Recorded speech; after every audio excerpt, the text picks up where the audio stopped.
आप सभी को नमस्कार भाइयों एवं बहनों एवं दोस्तों। मैं Vinod sir YCT official YouTube channel पर आप सभी का स्वागत करता हूं।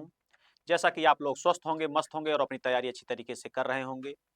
और आप लोग जान रहे हैं कि आज हम लोग विविध देखेंगे, क्योंकि न्यू चैप्टर है। आज हम लोग विविध देखेंगे, तो आप लोग सभी लोग जुड़ जाइए और हम लोग विविध को देखते हैं और अपनी तैयारी अच्छी तरीके से कीजिए। जो भी यहाँ पर क्वेश्चन कराए जाते हैं आपकी परीक्षा के लिए बहुत ही महत्वपूर्ण एवं रामबाण साबित होंगे। और यहाँ पर परीक्षाओं के लिए यहाँ पर जो भी क्वेश्चन सिलेक्टेड किए जाते हैं सभी डायरेक्ट एग्जाम में फंसने वाले क्वेश्चन होते हैं। तो आप सभी लोग जुड़ जाइए और हम लोग क्लास को आगे बढ़ाते हैं और हम लोग देखते हैं विविध का क्वेश्चन। तो जैसा कि आप लोग देख रहे हैं विविध, तो विविध का जो क्वेश्चन है जानते होंगे कि आप लोग परीक्षाओं में आते हैं, हर अनेक क्षेत्रों से आते हैं क्वेश्चन।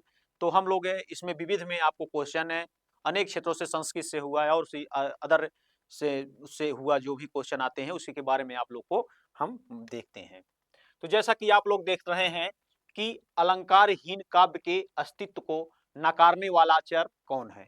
तो आपको यह बताना है कि जो अलंकारहीन काव्य के अस्तित्व को नकारने वाले आचार्य कौन हैं। तो आप देख रहे हैं कि भामा हैं, कि भरत हैं, कि अप्पय दीक्षित हैं, कि मम्मट हैं। तो जैसा कि आप लोग देख रहे हैं क्वेश्चन नंबर 1, तो इसमें आपको बताना है कि इसमें कौन है जो अलंकार काव्य के अस्तित्व को नकारने वाले आचार्य कौन है। तो जैसा कि आप लोग जान रहे हैं इस अलंकारहीन काव्य के अस्तित्व को नकारने वाले कौन से कवि हैं? भामा है। कौन है? भामा है। जैसा कि आप लोग जान रहे हैं इसके कौन हो जाएगा? ए सही हो जाएगा, भामा। इसके कौन हो जाएंगे? भामा हो जाएंगे। तो क्वेश्चन नंबर 1 का क्या हो जाएगा? ए सही हो जाएगा। 1 का क्या सही हो जाएगा? ए सही हो जाएगा। और आप लोग जानते होंगे इनके ग्रंथ का नाम क्या है? काव्यालंकार। इनके ग्रंथ का नाम क्या है? भामा के ग्रंथ का नाम क्या है? काव्यालंकार।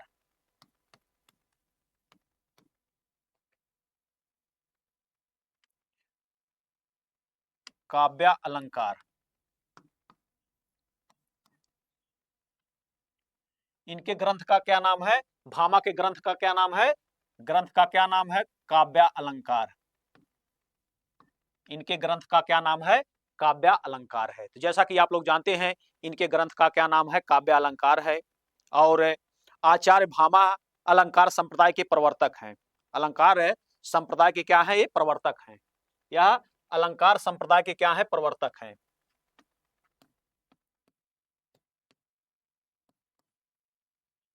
अलंकार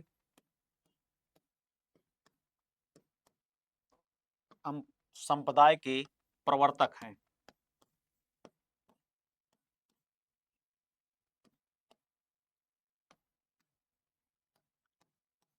ये भामा क्या है?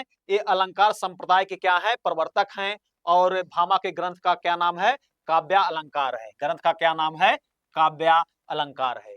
तो आप लोग इनके माध्यम से आप समझ गए हैं कि जो अलंकारहीन काव्य का अस्तित्व को नकारने वाले आचार्य कौन है? भामा है। और इनके ग्रंथ का क्या नाम है? काव्य अलंकार है। और अलंकार संप्रदाय के प्रवर्तक हैं। क्या है? जो अलंकार संप्रदाय के क्या है? ये प्रवर्तक माना जाता है। ठीक है। क्वेश्चन नंबर 2 देखेंगे। प्रकृत संस्कृतम तत्र भव तत् आगतम व प्रकृतम निम्नलिखित में से कथन किसने कहा है? क्वेश्चन नंबर 2 का आप लोग बताएंगे यह किसने कहा है। तो आप देख रहे हैं कि जैसे कि प्रकृत संस्कृतम तत्र भव तत् आगतम व प्राकृतम, तो आपको बताना है कि वह प्राकृतम निम्नलिखित कथन किसने कहा है। इसे रुद्रट ने कहा है, इसे पाणि ने कहा है, इसे आचार्य हेमचंद ने कहा है, इसे भामा ने कहा है। तो जैसा कि आप लोग जानते हैं इसे किसने कहा है? इसे आचार्य हेमचंद्र ने कहा है। इसे किसने कहा है? आचार्य हेमचंद्र ने कहा है। तो जैसा कि आप लोग जान रहे हैं कि आचार्य हेमचंद्र ने इसे कहा है। और हेमचंद्र के काव्य ग्रंथ का नाम क्या है? काव्यानुशासन है। क्या है? इनके हेमचंद्र के ग्रंथ का क्या नाम है? इनके ग्रंथ का नाम क्या है? काव्यानुशासन। इनके ग्रंथ का क्या नाम है? काव्यानुशासन।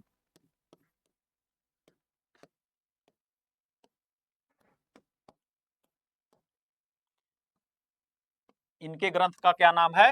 काव्यानुशासन है। जैसा कि आप लोग जान रहे हैं कि ये हेमचंद्र के ग्रंथ का क्या नाम है? काव्यानुशासन है। क्या है? काव्य अनुशासन है। और प्राकृत भाषा की प्राकृत संस्कृत है जो, इसे आप लोग जानते होंगे, क्या प्राकृत संस्कृत से उत्पन्न हुई, यह संस्कृत से आई हुई है। तो इस प्रकार से आप देख रहे हैं कि हेमचंद्र के ग्रंथ का नाम काव्य अनुशासन है।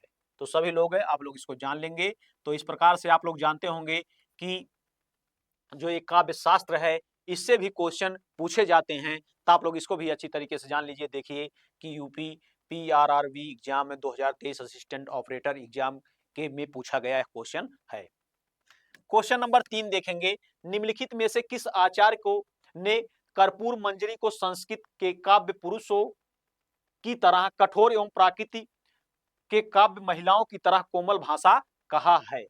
क्वेश्चन नंबर आप लोग 3 का बताएंगे, किसमें कि आपको यह देखना है कि निम्नलिखित में से किस आचार्य ने कर्पूर मंजरी को कर्पूर मंजरी संस्कृत के काव्य गुण, जो काव्य है, पुरुषों की तरह कठोर, क्या कहा है कि पुरुषों की तरह क्या है? कठोर हैं। और प्राकृत के काव्य में महिलाओं की तरह क्या है? कोमल भाषा कहा है। यह किसने कहा है? यह राजशेखर ने कहा है। यह किसने कहा है? यह राजशेखर ने कहा है। यह जो आप लोग देख रहे हैं, यह भाषा कहा है, यह राजशेखर ने कहा है। यह किसने कहा है? यह राजशेखर ने कहा है। और आप लोग जानते होंगे, राजशेखर ने कर्पूर मंजरी को संस्कृत काव्य के कहा है। किसमें कहा है? उन्होंने यह कर्पूर मंजरी में संस्कृत के काव्य पुरुषों की तरह कठोर कहा है और प्राकृत के काव्य को महिलाओं की तरह कोमल भाषा कहा है। और आप लोग जानते होंगे कि राजशेखर काव्य शास्त्र के पंडित थे। क्या थे ये काव्य शास्त्र के क्या थे? पंडित थे। क्या थे ये काव्य शास्त्र के क्या थे? पंडित थे। तो आचार्य राजशेखर काव्य शास्त्र के क्या थे? पंडित थे। क्वेश्चन नंबर 4 देखेंगे, असमिया गद्य साहित्य के जनक कौन है? तो आपको यह बताना है कि असमिया गद्य साहित्य के जनक कौन है?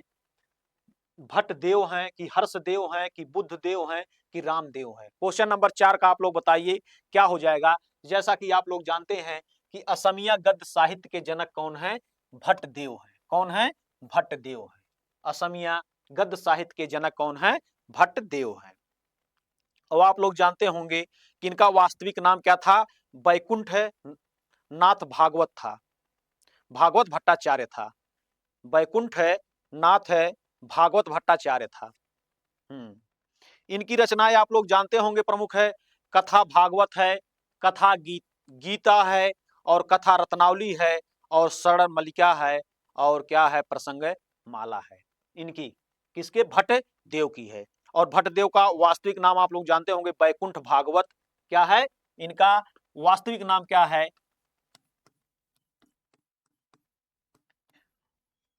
वास्तविक नाम, इनका वास्तविक नाम क्या है? बैकुंठ है।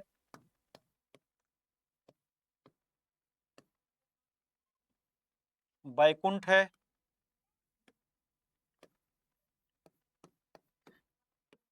भागवत भट्टाचार्य। क्या हो जाएगा इनका? बैकुंठ भागवत भट्टाचार्य। इनका क्या नाम हो जा रहा है पूरा? बैकुंठ बैकुंठ नाथ भागवत भट्टाचार्य है। क्या है? क्या है? हाँ, भागवत भट्टाचार्य क्या है? बैकुंठ नाथ भट्टाचार्य है। तो आप लोग यहाँ पर देख लेंगे कि बैकुंठ है, क्या हो जाएगा? बैकुंठ है,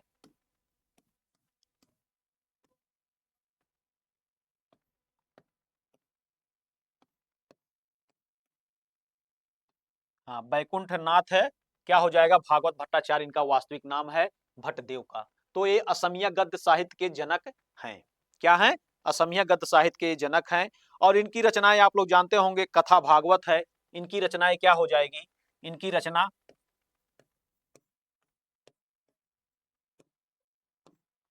कथा भागवत क्या हो जाती है? कथा भागवत हो जाती है। उसके बाद फिर हम लोग क्या कहते हैं? कथा गीता हो जाती है, कथा रत्नावली हो जाती है। क्या हो जाती है? कथा गीता हो जाती है। कथा गीता, कथा रत्नावली, इनकी क्या है, इनकी प्रमुख रचनाएं हैं, कथा भागवत है, कथा गीता है, कथा रत्नावली है। उसके बाद फिर आप लोग जानते होंगे शरणमलिका है, प्रसंगमाला है, क्या हो जाता है, प्रसंगमाला हो जाता है, प्रसंगमाला, शरणमलिका, सब बहुत सी सारी इनकी हैं। उसके बाद फिर देखेंगे 5 देखेंगे साधारणीकरण आलंबनत्व धर्म का होता है, यह कथन किसका है।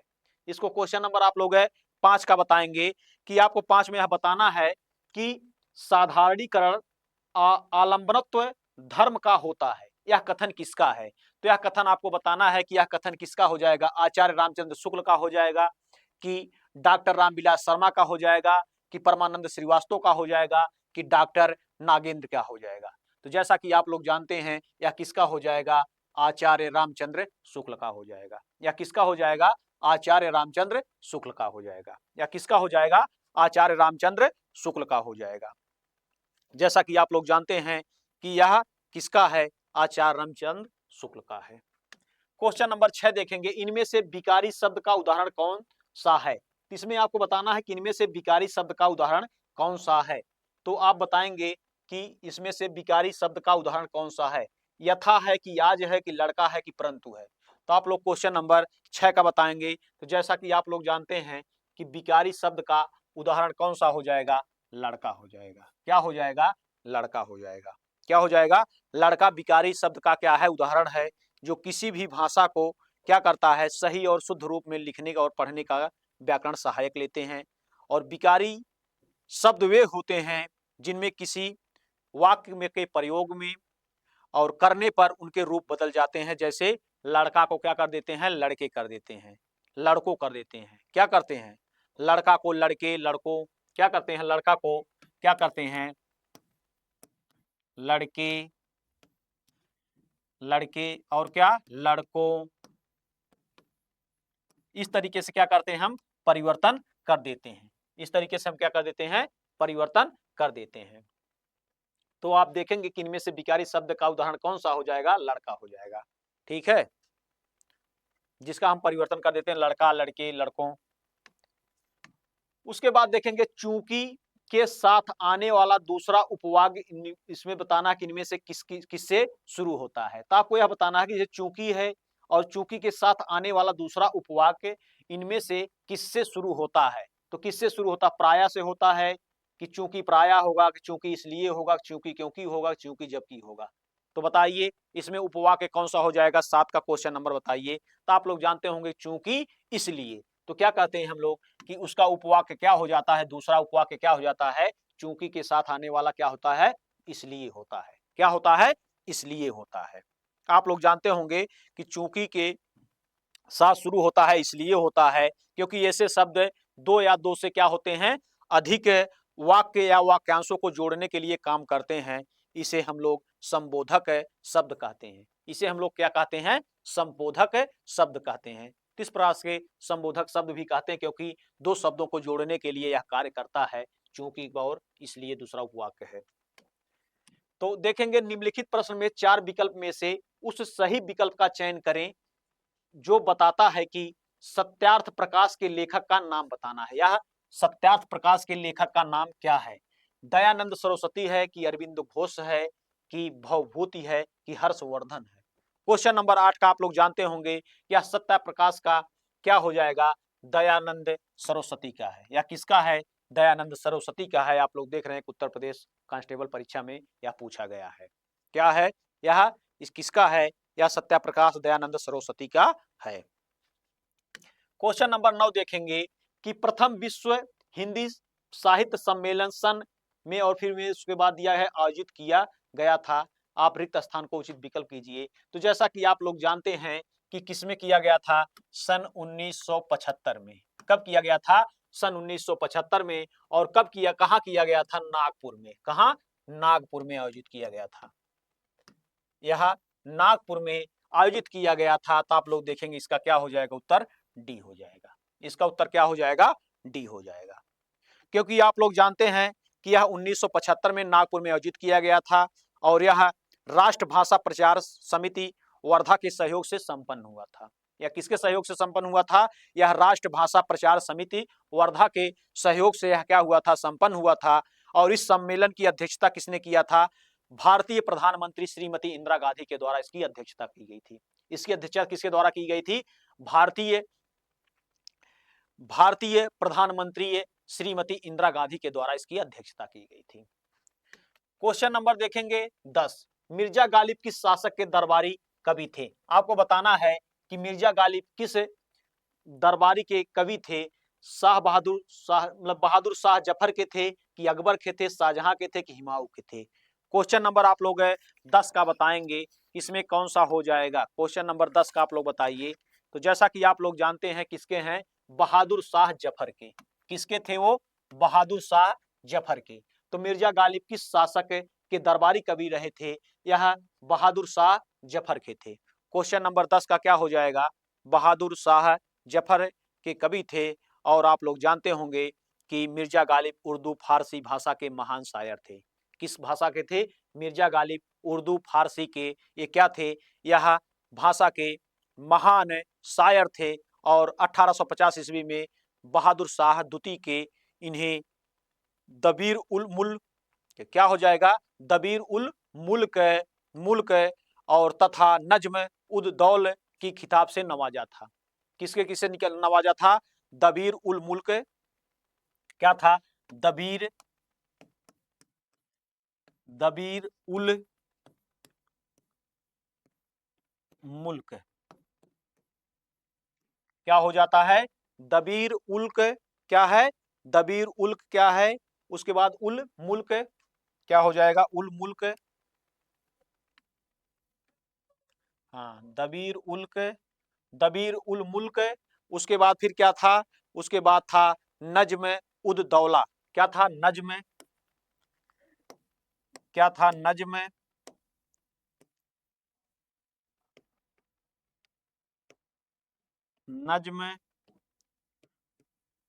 उल दौला। क्या था? नज्म उल दौला था। नज्म उद दौला था। क्या था? उद दौला।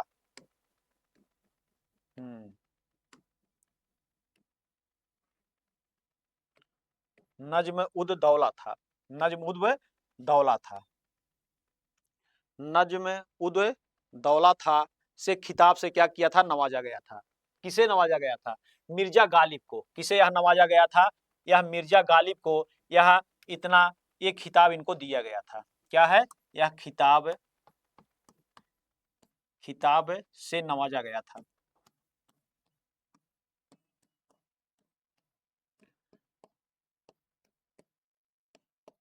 उनको इस खिताब से क्या किया था? नवाजा गया था। मिर्जा गालिब को दबीर उल मुल्क और नज्म उद दौला से इस खिताब से इनको नवाजा गया था। किसके द्वारा? बहादुर शाह जफर के द्वारा। किसके द्वारा? बहादुर शाह जफर के द्वारा। क्वेश्चन नंबर देखेंगे 11। भारत रत्न विभूषित कवि कौन से हैं? इसमें बताना कि जो भारत रत्न विभूषित कवि कौन से हैं? सुभद्रा कुमारी चौहान है कि गुलजार हैं कि प्रदीप है, क्या इनमें से कोई नहीं? क्वेश्चन नंबर 11 का आप लोग बताएंगे तो आप जान रहे कि इनमें से कोई नहीं है। इनमें से कोई नहीं है। इनमें से कोई नहीं है जो भारत रत्न विभूषित नहीं किया गया है। क्वेश्चन नंबर देखेंगे, अंग्रेजी को आप देख रहे हैं कि रोमांटिज्म के लिए हिंदी में प्रयुक्त शब्द है। तो आप लोग बताएंगे कि कौन सा हो जाएगा? प्रकृतवाद हो जाएगा कि छायावाद हो जाएगा, स्वच्छंदतावाद हो जाएगा, साम्यवाद हो जाएगा? तो आप लोग को बताना है कि इसमें क्या हो जाएगा। तो जैसा कि आप लोग जानते हैं इसका क्या हो जाएगा? स्वच्छंदतावाद हो जाएगा। क्या हो जाएगा? स्वच्छंदतावाद हो जाएगा। तो आप लोग जानते हैं कि इसका क्या हो जाएगा? अंग्रेजी के रोमांटिज्म के लिए हिंदी का प्रयुक्त शब्द क्या हो जाता है? स्वच्छंदतावाद हो जाता है।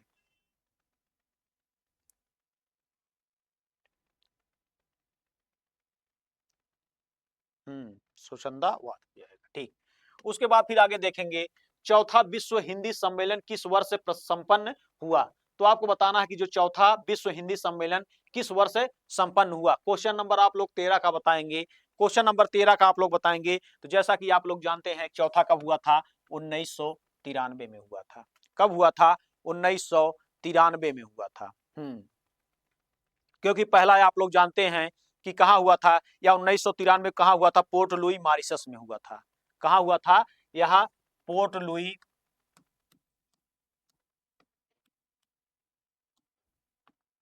कहाँ पर हुआ था? यह पोर्ट लुई में हुआ था। कहाँ पर हुआ था? यह पोर्ट लुई। और कहाँ पर हुआ था? यह मॉरिशस में हुआ था। कहाँ पर हुआ था? मॉरिशस में।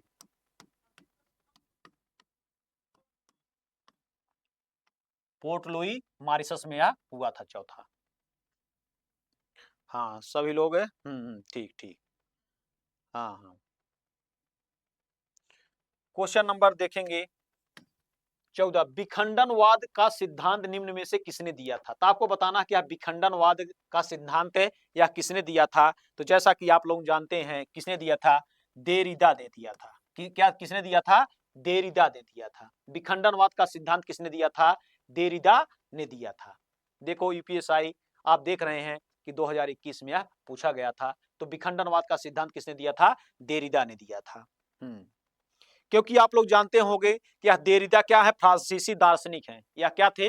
यह फ्रांसीसी दार्शनिक हैं और जिन्होंने साहित्य के क्षेत्र में विशेष योगदान दिया। यह देरिदा क्या है कि ये फ्रांसीसी हैं और फ्रांसीसी यह साहित्य के क्षेत्र में क्या किया था? इनका महत्वपूर्ण योगदान था। या क्या था? इनका साहित्य के क्षेत्र में इनका विशेष महत्व था। एक फ्रांसीसी दार्शनिक थे। 15 देखेंगे कि संसदीय राजभाषा समिति की अध्यक्षता कौन करते हैं। तो आपको बताना है क्या संसदीय राजभाषा समिति की अध्यक्षता कौन करते हैं। तो भारत के राष्ट्रपति करते हैं, कि भारत के उपराष्ट्रपति करते हैं, कि भारत के प्रधानमंत्री, या भारत के गृह मंत्री। क्वेश्चन नंबर 15 का आप लोग बताएंगे। तो जैसा कि आप लोग जानते हैं इसका कौन करता है? भारत के गृह मंत्री करते हैं। संसदीय राजभाषा समिति की अध्यक्षता कौन करता है? भारत के गृह मंत्री करते हैं। भारत के कौन करते हैं? गृह मंत्री करते हैं। क्योंकि आप लोग जानते होंगे कि यह जो गृह मंत्रालय के अंतर्गत आता है, या किसके अंतर्गत आता है? गृह मंत्रालय के अंतर्गत आता है। 16 देखेंगे लेखक की मृत्यु की घोषणा इनमें से किस विद्वान ने की है। आपको बताना है कि लेखक की मृत्यु की घोषणा इसमें किस लेखक ने की है। तो क्वेश्चन नंबर आप लोग 16 का बताइए, या किसने की है। तो जैसा कि आप लोग जानते हैं रोला बार्थ ने की है। किसने किया है? रोला बार्थ ने किया है। लेखक की मृत्यु की घोषणा इनमें किस विद्वान ने की है? तो रोला बार्थ ने किया है। किसने किया है? रोला बार्थ ने किया है। जैसा कि आप लोग जानते होंगे यह फ्रांस के प्रमुख साहित्यकार और आलोचक दार्शनिक थे और इनकी प्रमुख रचनाएं दी डेथ ऑफ दी ऑथर है और लेखक की मृत्यु एक प्रसिद्ध निबंध है उनकी। क्वेश्चन नंबर देखेंगे 17, वैज्ञानिक तथा तकनीकी शब्दावली आयोग कब बना।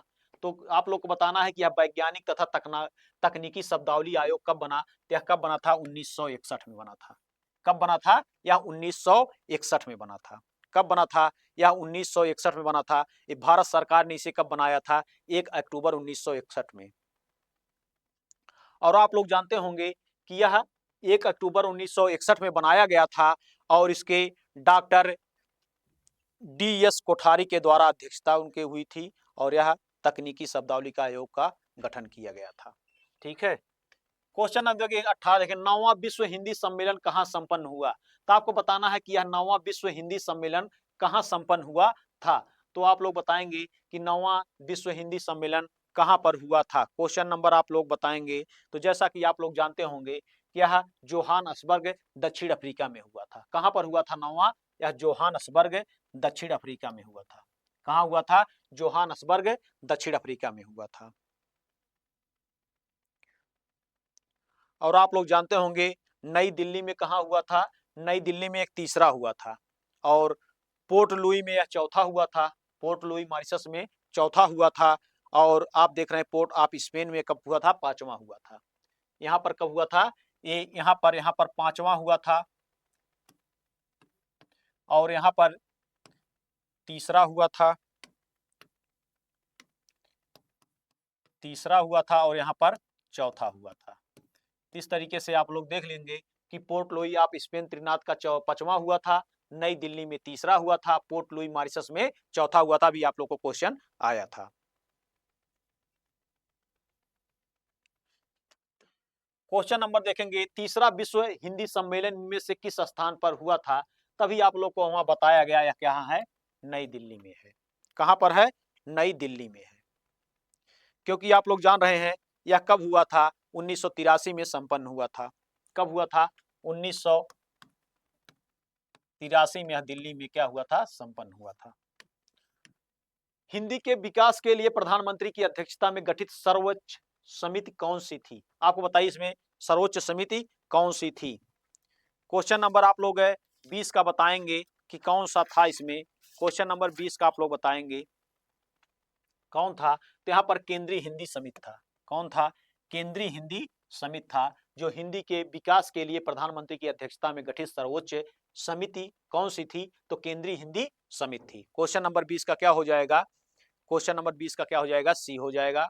और आप लोग जानते होंगे कि अनुच्छेद 348 के संवैधानिक रूप से हिंदी विकास का क्या हुआ है? इसमें वर्णित किया गया है।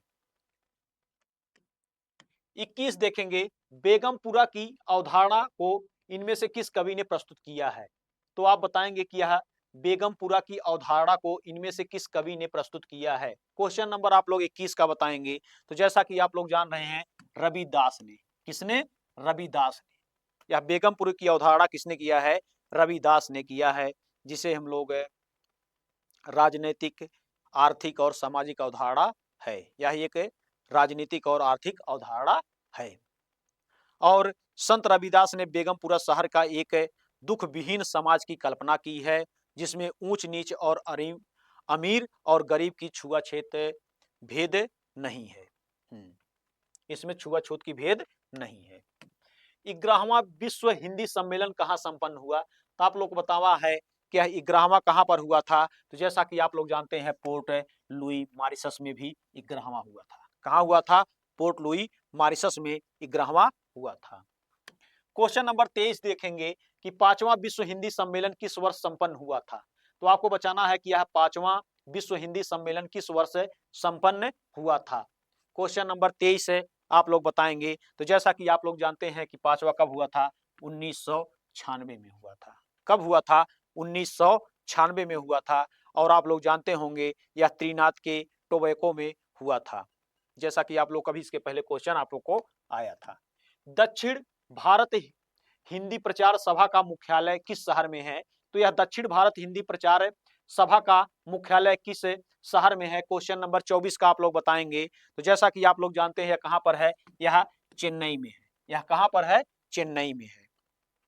और चेन्नई आप लोग जानते होंगे यह मद्रास में स्थित है। यह कहां पर स्थित है? यह मद्रास में स्थित है। यह कहां स्थित है? यह मद्रास में, चेन्नई स्थित है। और आप लोग जानते होंगे यह भारत की दक्षिणी राज्यों में, जैसे तमिलनाडु हुआ, आंध्र प्रदेश हुआ, केरल हुआ, कर्नाटक हुआ, और बहुत पहले हिंदी प्रचार के लिए कार्य कर रही यह संस्था 1918 में की गई। क्या कब किया गया था? 1918 में इसका किया गया था। वैज्ञानिक तथा तकनीकी शब्दावली आयोग भारत सरकार ने किस मंत्रालय को के तहत है? तो आपको बताइए कि वैज्ञानिक और तकनीकी शब्दावली आयोग भारत सरकार के किस मंत्रालय के तहत है? तो आप लोग बताएंगे। क्वेश्चन नंबर 25 का आप लोग बताइए क्या हो जाएगा? तो जैसा कि आप लोग जानते हैं, यह शिक्षा मंत्रालय के द्वारा है। यह किसके है? यह शिक्षा मंत्रालय के द्वारा है। 25 का क्या हो जाएगा? यह शिक्षा मंत्रालय के द्वारा है, जो इसे भारत कि आयोग का गठन भारत सरकार 1 अक्टूबर 1961 में प्रख्यात वैज्ञानिक डॉक्टर डी.एस. कोठारी की अध्यक्षता में किया गया था। पहला विश्व हिंदी सम्मेलन किस वर्ष संपन्न हुआ? तो पहला विश्व हिंदी सम्मेलन कब हुआ? तो जैसा कि आप लोग जानते हैं, 1975 में नागपुर में हुआ था। कहां पर हुआ था? 1975 में। यह कहां पर हुआ था? यह नागपुर, महाराष्ट्र में आयोजित किया गया था। यह नागपुर, महाराष्ट्र में। और आप लोग जानते होंगे यह सम्मेलन 30 देशों के कुल 122 प्रतिनिधियों ने भाग लिया था। कितने? एक यहाँ पर कितने देश थे? 30 देश थे। और कितने प्रतिनिधि हुए थे? इसमें 122 कुल प्रतिनिधि ने इन्होंने यहाँ पर भाग लिए थे। केंद्रीय हिंदी निदेशालय भारत सरकार का प्रकाशित पत्रिका कौन सी है? तो इसमें आपको बताना है कि जो केंद्रीय हिंदी निदेशालय भारत सरकार द्वारा प्रकाशित पत्रिका का कौन सी है। क्वेश्चन नंबर आप लोग 27 का बताइए क्या हो जाएगा। तो जैसा कि आप लोग जानते हैं क्या हो जाएगा, भाषा हो जाएगा। कौन सी प्रकाशित पत्रिका है? भाषा है। 27 का क्या हो जाएगा? भाषा हो जाएगा। क्वेश्चन नंबर देखेंगे 28 देखेंगे, हिंदी का प्रहरी इनमें से किसे कहा जाता है? तो आपको बताना कि हिंदी का प्रहरी इनमें से किसे कहा जाता है। क्वेश्चन नंबर 28 का आप लोग बताएंगे। तो आप लोग जानते हैं प्रहरी किसे कहते हैं? पुरुषोत्तम दास टंडन को कहते हैं। किसे कहते हैं? पुरुषोत्तम दास टंडन को कहा जाता है। हिंदी का प्रहरी इनमें से किसे कहा जाता है? पुरुषोत्तम दास टंडन को कहा जाता है। क्योंकि आप लोग जानते होंगे वे भारत के स्वतंत्रता सेनानी एवं राजनेता थे। क्या थे? भारत के स्वतंत्रता संग्राम सेनानी और राजनेता भी थे पुरुषोत्तम दास टंडन। 29 देखेंगे, 8वां विश्व हिंदी सम्मेलन कहाँ संपन्न हुआ था? तो आपको बताना है कि ये 8वां विश्व हिंदी सम्मेलन कहाँ संपन्न हुआ था। क्वेश्चन नंबर 29 देखेंगे तो कहाँ पर सम्मेलन हुआ था? आप लोग जान रहे हैं न्यूयॉर्क अमेरिका में हुआ था।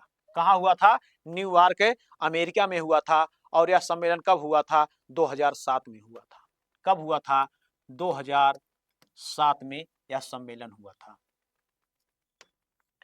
सूरीनाम, मॉरिशस, गुयाना में बोली जाने वाली बोली कौन सी है?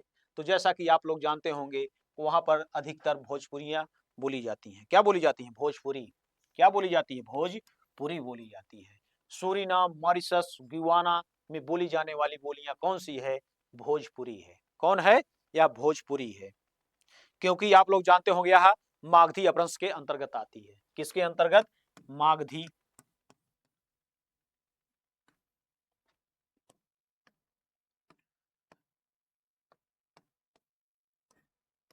यह मागधी अपभ्रंश के अंतर्गत आती है। भोजपुरी किसके अंतर्गत आती है? बिहारी हिंदी आप लोग जानते होंगे और उसी के अंतर्गत जो मागधी अपभ्रंश के अंतर्गत आती है।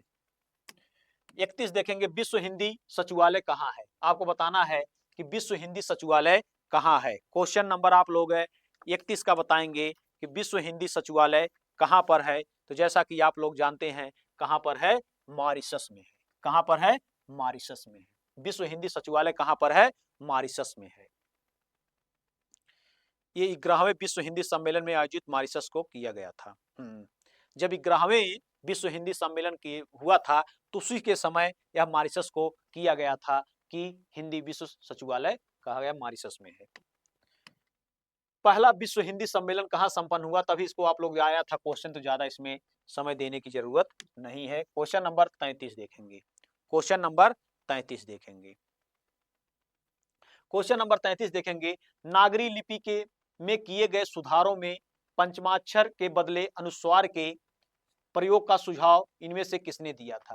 तो आप देख रहे हैं कि नागरी लिपि सुधार जो हुआ था उसमें जो पंचमाक्षर के बदले अनुस्वार का जो प्रयोग का सुझाव दिया गया था, इसमें किसने दिया था? तो श्याम सुंदर दास ने दिया था। या किसने दिया था?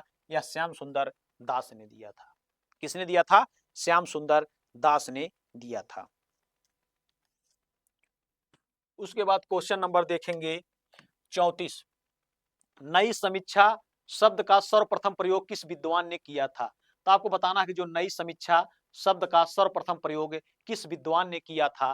तो आई आर रिचर्ड्स ने किया था कि स्पनगार ने किया था कि नॉर्थ फ्राइप किया था कि स्पेलगर किया था? क्या? स्पेलगर किया था। क्वेश्चन नंबर आप लोग बताएंगे 34। तो 34 का क्या हो जाएगा? किसने किया था? स्पनगार ने किया था। क्या किसने किया था? स्पनगार ने किया था। तो नई समीक्षा शब्द का सर्वप्रथम प्रयोग किस विद्वान ने किया था? स्पनगार ने किया था। और यह आप लोग जानते होंगे सन 1911 में उन्होंने किया था। क्या कब किया था? सन 1911 में। सन 1911 में उन्होंने किया था। 35 देखेंगे क्वेश्चन नंबर, दूसरा विश्व हिंदी सम्मेलन कहाँ संपन्न हुआ? तो आप लोग देख रहे हैं कभी पहला, दूसरा, तीसरा इस तरीके से बार बार क्वेश्चन रिपीट हो रहे हैं। तो आप लोग जानते होंगे कि लुइस मॉरिस पोर्ट, क्या है? पोर्ट लुइस मॉरिशस में हुआ था। दूसरा कहाँ हुआ था? पोर्ट लुइस मॉरिशस में हुआ था। और आप लोग जानते होंगे कब? 1976 में हुआ था, 30 अगस्त 1976 में। 28 से लेकर 30 अगस्त, 28 से 30 अगस्त 1976 में हुआ था। समकालीन भारतीय साहित्य पत्रिका का प्रकाशक कौन है? तो आपको बताना कि समकालीन भारतीय साहित्य पत्रिका का प्रकाशक कौन है। क्वेश्चन नंबर 36 का आप लोग बताइए, इसमें कौन हो जाएगा? यह साहित्य अकादमी हो जाएगा। कौन हो जाएगा? साहित्य अकादमी हो जाएगा। इसमें कौन हो जाएगा? साहित्य अकादमी हो जाएगा, क्योंकि आप लोग जानते हैं कि साहित्य अकादमी इसमें हो जाएंगे। केंद्र सरकारी कर्मचारियों को हिंदी प्रशिक्षण हेतु गठित केंद्रीय हिंदी प्रशिक्षण संस्थान किस विभाग के तहत कार्यरत है? तो आपको यह बताना है कि जो केंद्र सरकारी कर्मचारियों के हिंदी प्रशिक्षण हेतु गठित केंद्रीय हिंदी प्रशिक्षण संस्थान किस विभाग के तहत कार्यरत है। क्वेश्चन नंबर आप लोग 37 का बताइए, किसमें कौन सा हो जाएगा? क्वेश्चन नंबर 37 का आप लोग बताइए, तो क्या हो जाएगा? यह राजभाषा विभाग हो जाएगा। क्या हो जाएगा? राजभाषा विभाग हो जाएगा, क्योंकि आप जान रहे हैं कि जो केंद्र सरकार के कर्मचारियों को हिंदी प्रशिक्षण हेतु गठित केंद्रीय हिंदी प्रशिक्षण है जो संस्था है, यह भाषा विभाग के तहत जो कार्यरत विभाग के जो कर्मचारी हैं उनके तहत यह किया गया है, राजभाषा विभाग किया गया है। क्या किया गया है? राजभाषा विभाग किया गया है। क्वेश्चन नंबर आप देखेंगे 38 देखेंगे, केंद्रीय हिंदी निदेशालय का मुख्यालय कहाँ है? तो केंद्रीय हिंदी निदेशालय का मुख्यालय कहाँ है? नई दिल्ली है। कहाँ है? यह नई दिल्ली है। कहाँ पर है? यह नई दिल्ली है। तो आप लोग जानते होंगे इसकी स्थापना, आप लोग जानते होंगे कि यह केंद्रीय हिंदी निदेशालय का जो क्षेत्रीय कार्यालय है वह चेन्नई है, कोलकाता है, हैदराबाद है और गुवाहाटी में भी स्थित है। यह जो जो इसका क्षेत्रीय कार्यालय है, यह क्षेत्रीय कार्यालय में कहाँ कहाँ हो जा रहा है? कोलकाता हो जा रहा है, हैदराबाद हो जा रहा है, चेन्नई हो जा रहा है और कहाँ हो जा रहा है? गुवाहाटी में भी स्थित है इसका क्षेत्रीय निदेशालय। ठीक है।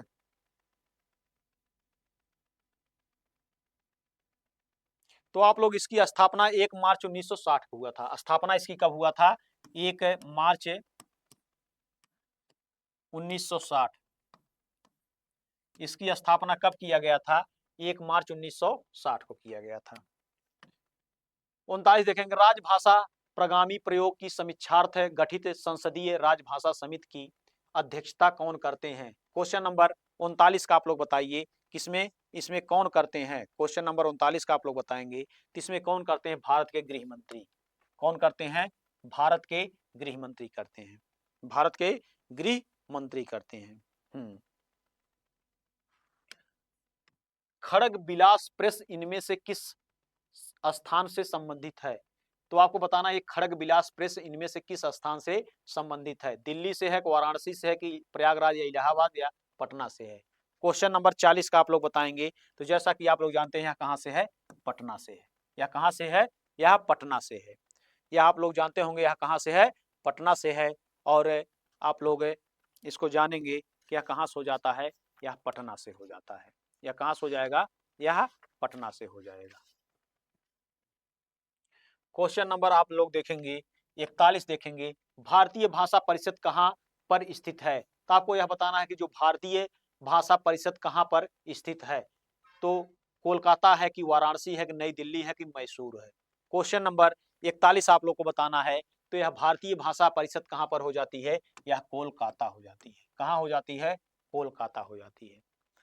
तो कहाँ पर हो जाएगी? यह कोलकाता में स्थित है। और इसका उद्देश्य क्या हो है कि भारतीय भाषा साहित्य विरासत की समृद्ध करने का यह उद्देश्य है। और इसकी स्थापना कब हुई थी? 1975 में इसकी स्थापना यह मासिक साहित्य पत्रिका वागार्थ है। 42 देखेंगे कि अंतरराष्ट्रीय मातृभाषा दिवस कब मनाया जाता है? क्वेश्चन नंबर आप लोग बताएंगे 42 का, अंतरराष्ट्रीय मातृभाषा दिवस कब मनाया जाता है? क्वेश्चन नंबर 42 का आप लोग बताइए, इसमें कब मनाया जाता है? तो आप लोग जानते होंगे यह क्वेश्चन बहुत ही पूछा जाता है। यह 21 फरवरी को मनाया जाता है। कब मनाया जाता है? अंतरराष्ट्रीय मातृभाषा दिवस कब मनाया जाता है? 21 फरवरी को मनाया जाता है।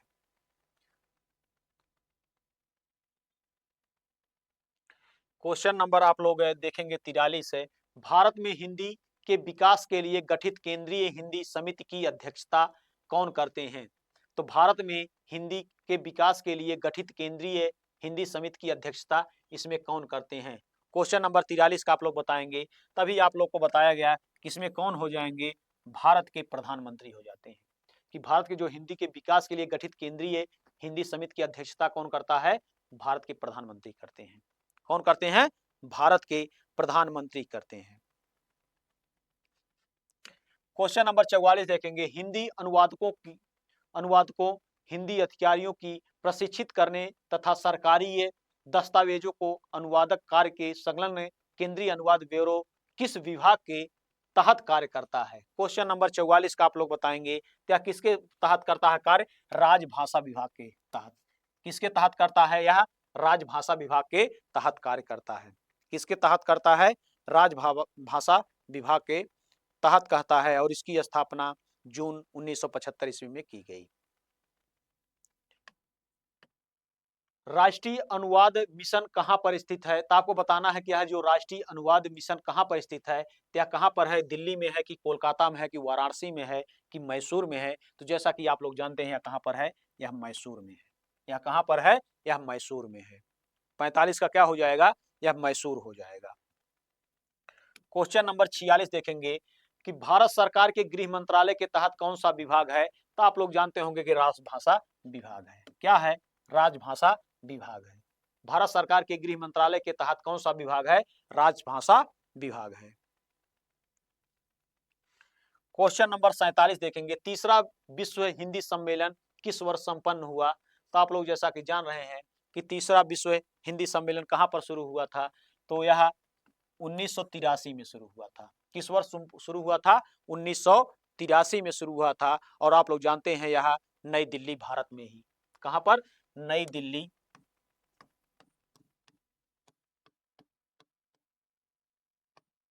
नई दिल्ली भारत, नई दिल्ली भारत में ही यह तीसरा विश्व हिंदी सम्मेलन हुआ था 1983 में। कहां हुआ था? 1983 में हुआ था। दूसरा विश्व हिंदी सम्मेलन किस वर्ष संपन्न हुआ था? आपको दूसरा बताना है। तो आप लोग जान रहे हैं दूसरा कहां पर हुआ था? 1976 में। यह क्वेश्चन अभी इसके पहले आया था, ज्यादा इसमें समय देने की जरूरत नहीं है। ना कांतमपि निर्भूषम विभावती वनिता मुखम अलंकार के संबंध में यह कथन किस आचार्य का है? तो आप देखेंगे कि ना कांतमपि निर्भूषम विभाति वनिता मुखम अलंकार के संबंध में यह कथन किसने कहा है? क्वेश्चन नंबर 49 का आप लोग को बताना है। तो 49 का क्या हो जाएगा? किसने कहा है? यह भामा ने कहा है। यह किसने कहा है? भामा ने कहा है। यह किसने कहा है? भामा ने कहा है। और आप लोग जानते होंगे कि आचार्य भामा अलंकार संप्रदाय के जनक माने जाते हैं। किसके संप्रदाय के? अलंकार संप्रदाय के जनक माने जाते हैं। भी आप लोग को बताया गया है। क्वेश्चन 50 देखेंगे, कला का मूल्यवादी दृष्टिकोण अथवा काव्य का मूल्य प्रयोजन इनमें से क्या माना जाता है? तो आपको बताना है कि कला का मूल्यवादी दृष्टिकोण अथवा काव्य का मूल्य प्रयोजन इनमें से क्या माना जाता है? क्वेश्चन नंबर 50 का बताएंगे। क्वेश्चन नंबर 50 का आप लोग बताइए क्या हो जाएगा। जैसा कि आप लोग जानते हैं कि क्या हो जाता है, काव्य का मूल्य प्रयोजन और नैतिकता की स्थापना है। इसमें क्या हो जाएगा कि काव्य का मूल प्रयोजन और नैतिकता की स्थापना है। तो कला का मूल्यवादी दृष्टिकोण अथवा काव्य का मूल्यवादी प्रयोजन में इसका क्या हो जाता है कि काव्य का मूल प्रयोजन और नैतिक की स्थापना है। 50 का क्या हो जाएगा? बी हो जाएगा। 50 का क्या हो जाता है? बी हो जाता है। जैसा कि आप लोग देख रहे हैं 50 का क्या हो जाएगा? बी हो जाएगा। क्वेश्चन नंबर देखेंगे 51, किस सिद्धांत को मानने वाले साहित्यकार कला को सामाजिक परिवर्तन एवं सुधार का महत्वपूर्ण अस्त्र मानते हैं? क्वेश्चन नंबर आप लोग बताएंगे 51 का। इसे किसे मानते हैं? इसे मूल्यवादी को मानते हैं। किसे मानते हैं? मूल्यवादी को मानते हैं। 51 का क्या हो जाएगा? मूल्यवादी हो जाएगा। 51 का क्या हो जाएगा? मूल्यवादी हो जाएगा। 52 देखिए, पांचवा विश्व हिंदी सम्मेलन कहां संपन्न हुआ था? तो जैसा कि आप लोग जानते हैं पांचवा विश्व हिंदी सम्मेलन कहां पर हुआ था? यह पोर्ट ऑफ स्पेन त्रिनाद में हुआ था। कब हुआ था? यह पोर्ट ऑफ स्पेन त्रिनाद में हुआ था। पोर्ट ऑफ स्पेन या त्रिनाद में 4 और 8 अप्रैल 1996 में हुआ था। यह कब हुआ था? यह 4 से 8 अप्रैल 1996 में। कब हुआ था? 4 से 8 अप्रैल 1996। 4 से 8 अप्रैल 1996 में यह हुआ था। क्वेश्चन नंबर आप लोग देखेंगे 53। विश्व हिंदी सचिवालय का मुख्यालय कहाँ है? तो विश्व हिंदी सचिवालय का मुख्यालय कहाँ है? अभी इसके पहले यह क्वेश्चन आया था, मॉरिशस में है। ज्यादा समय बिताने की जरूरत नहीं है। 54 देखेंगे, साहित्य अकादमी की स्थापना कब हुई थी? तो साहित्य अकादमी की स्थापना कब हुई थी? क्वेश्चन नंबर 54 का आप लोग बताएंगे। तो आप लोग जान रहे हैं कि कब हुई थी? 12 मार्च 1954 में हुई थी। साहित्य अकादमी की स्थापना कब हुई थी? 12 मार्च 1954 में हुई थी। 55 देखेंगे कि विश्व हिंदी दिवस कब मनाया जाता है? तो आप लोग जानते होंगे विश्व हिंदी दिवस कब मनाया जाता है? 10 जनवरी को मनाया जाता है। कब मनाया जाता है? 10 जनवरी को मनाया जाता है। और राष्ट्रीय हिंदी दिवस 14 सितंबर को मनाया जाता है। यह क्या है? यह राष्ट्रीय हिंदी दिवस मनाया जाता है। और 15 अगस्त को आप लोग जानते होंगे कि हम लोग 15 अगस्त को स्वतंत्रता दिवस मनाते हैं। और आप लोग देख रहे हैं कि 26 जनवरी को हम लोग गणतंत्र दिवस मनाते हैं। उसके बाद देखेंगे क्वेश्चन नंबर 56 देखेंगे, 7वां विश्व हिंदी सम्मेलन कहाँ संपन्न हुआ? तो 7वां आप लोग को बताना है यह कहाँ संपन्न हुआ। तो आप लोग जान रहे हैं कि कहाँ पर? पारा मारिबो सूरीनाम में हुआ था। कहाँ पर हुआ था? पारा मारिबो सूरीनाम में हुआ था। पारा मारिबो सूरीनाम में हुआ था। और यह सम्मेलन, यह जो 7वां सूरीनाम में हुआ था, वर्ष 2003 में संपन्न हुआ था। कब हुआ था? 2003 में यह संपन्न हुआ था। कब हुआ था? 2003 में यह संपन्न हुआ था। क्वेश्चन नंबर आगे देखेंगे, केंद्र सरकारी कर्मचारियों के हिंदी प्रशिक्षण हेतु संचालित होने वाले पाठ्यक्रमों में इनमें से कौन से शामिल नहीं है?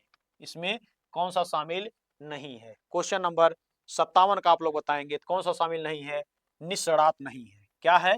निष्णात शामिल नहीं है। निष्णात नहीं है, बल्कि प्रबोध है, प्रवीण है, प्रांगत है, ये सभी शामिल हैं। जबकि निष्णात यह शामिल नहीं है, क्योंकि यह केंद्र सरकारी कर्मचारियों के प्रशिक्षण हेतु संचालित होने वाले जो पाठ्यक्रमों में जो शामिल नहीं किया गया हुआ निष्णात नहीं शामिल किया गया है।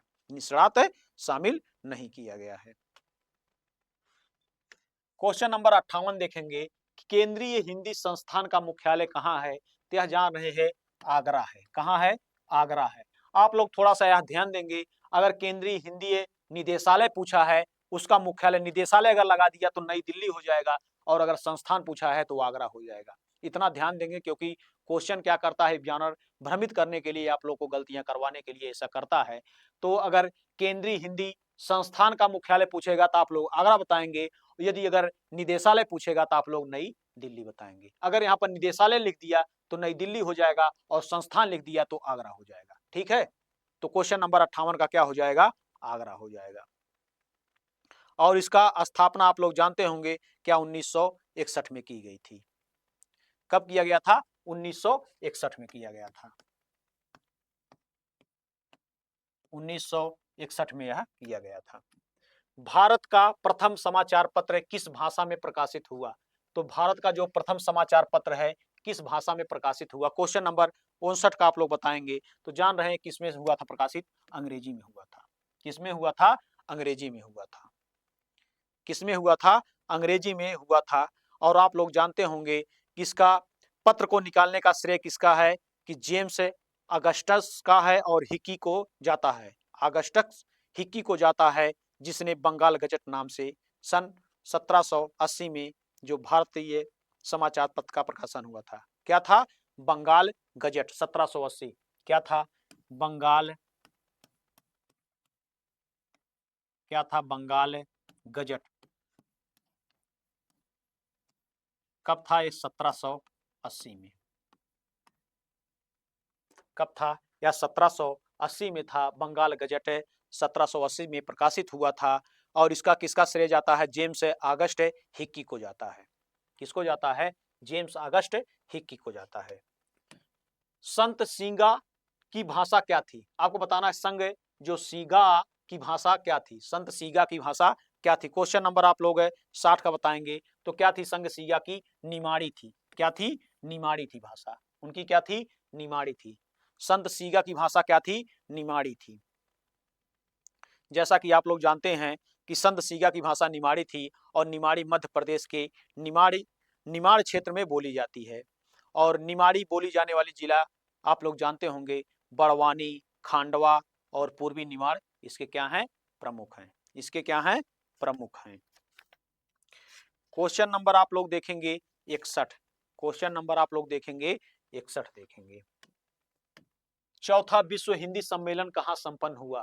तो आपको बताना है कि चौथा विश्व हिंदी सम्मेलन कहाँ संपन्न हुआ। तो आप लोग जान रहे हैं कि यही बार बार रिपीट हो रहा है, तो यहाँ पर ज्यादा समय देने की जरूरत नहीं है। पोर्ट लुई मॉरिशस में। क्या है? पोर्ट लुइस मॉरिशस में है। चौथा कहाँ पर है? पोर्ट लुई मॉरिशस में है। और आप लोग जानते होंगे यह 2-4 दिसंबर 1993 में 2 से 4 दिसंबर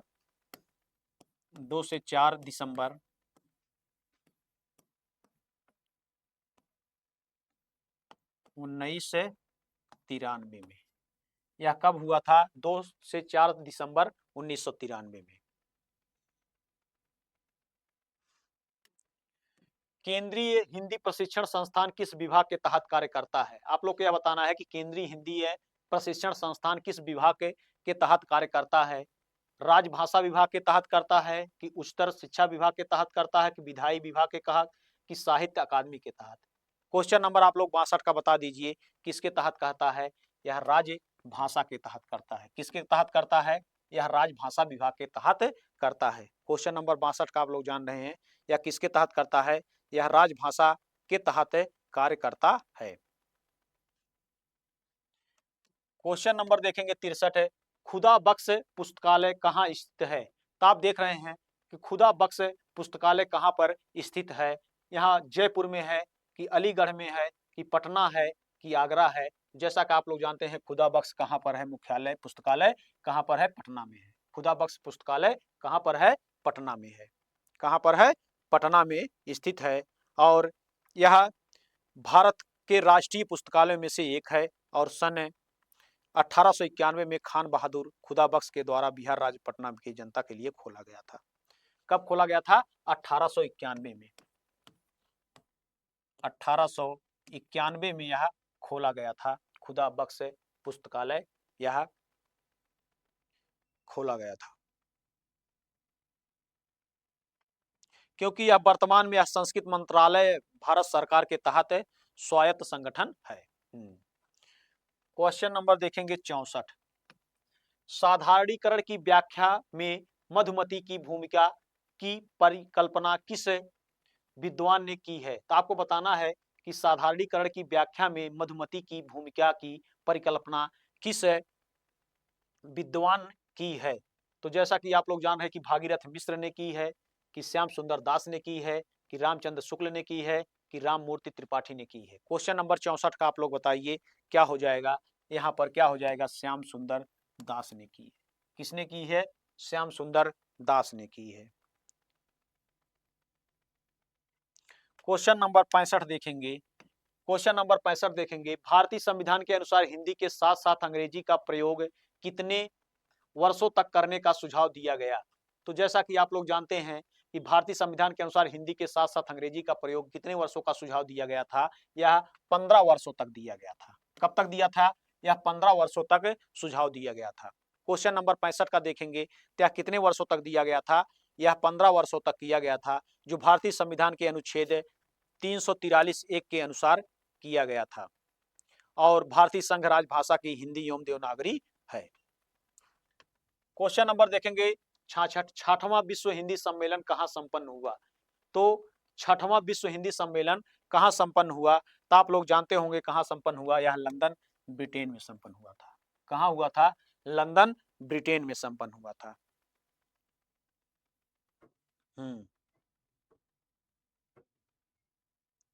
क्वेश्चन नंबर देखेंगे 67।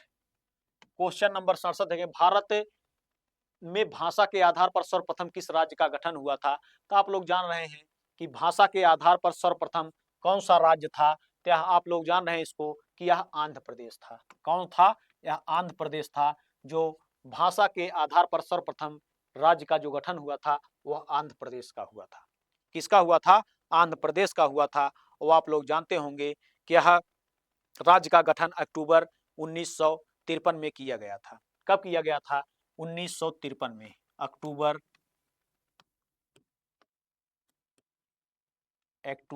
1953 में।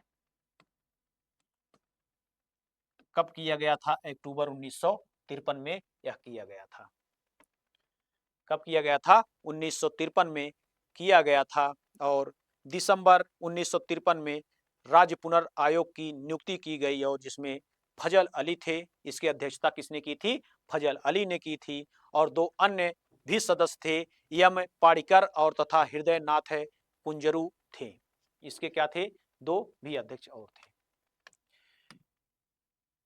68 देखेंगे, भाषा संवर्धनी सभा कहाँ स्थापित की गई? तो आपको बताना है कि भाषा संवर्धनी सभा कहाँ स्थापित की गई। क्वेश्चन नंबर 68 का आप लोग बताएंगे क्या हो जाएगा।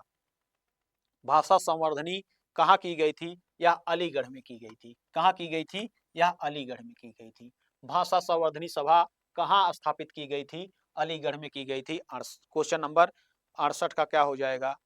अली हो जाएगा। और अलीगढ़ यह कब स्थापना की गई? 1877 में। कब किया गया था? 1877 में इसकी स्थापना की गई थी। भाषा संवर्धनी सभा की स्थापना अलीगढ़ में 1877 में किया गया था। और इस सभा की संस्थापक कौन थे? बाबू तोताराम थे। कौन थे? संस्थापक कौन थे? बाबू तोताराम थे। बाबू तोताराम थे। कौन थे? बाबू तोताराम थे। क्या थे? यह बाबू तोताराम क्या थे? इसके संस्थापक थे। क्या थे? संस्थापक थे।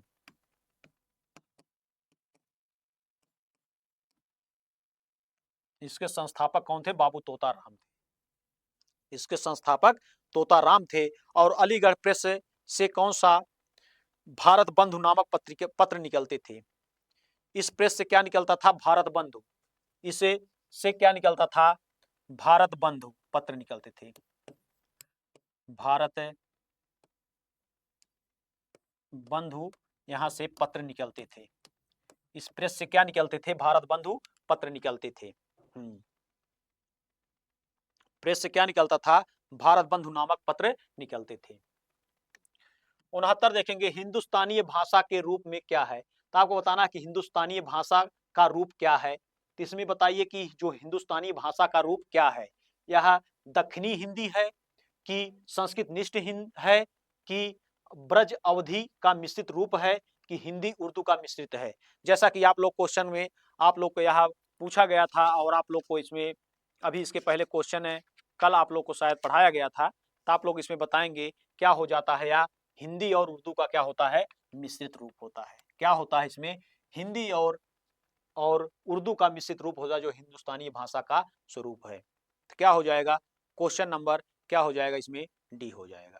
क्वेश्चन नंबर देखेंगे 70, इनमें से अभिनव गुप्त का प्रमुख दार्शनिक मत क्या है? तो इसमें आपको बताना है कि इनमें से अभिनव गुप्त का प्रमुख दार्शनिक मत क्या है। शैव है कि वेदांत है कि मीमांसा है कि शाक्य है। जैसा कि आप लोग जानते हैं अभिनव गुप्त का क्या दार्शनिक मत है? शैव है। क्या है? शैव है। अभिनव गुप्त का क्या है? दार्शनिक शैव है। जबकि आप लोग जानते होंगे कि आचार्य मम्मट अभिनव गुप्त के गुरु थे। क्या थे? आचार्य मम्मट क्या थे? इनके क्या थे? गुरु थे। तो आप लोग आज हम लोग क्वेश्चन नंबर 70 तक देखे हैं। तो जैसा कि आप लोग सभी लोग जुड़े थे, आप सभी लोग को बहुत बहुत धन्यवाद। और हमारे भाई बहन एवं दोस्तों सभी को मेरा नमस्कार। और इस YCT ऑफिशियल यूट्यूब चैनल पर आप सभी का स्वागत था। आप लोग जो जुड़े और आप लोग ने यह विविध के बारे में आप लोग 70 तक देखे। हम लोग पुनः फिर 70 से आगे पुनः देखेंगे। तो सभी लोग को जुड़ने के लिए बहुत बहुत है धन्यवाद। जय हिंद, नमस्कार।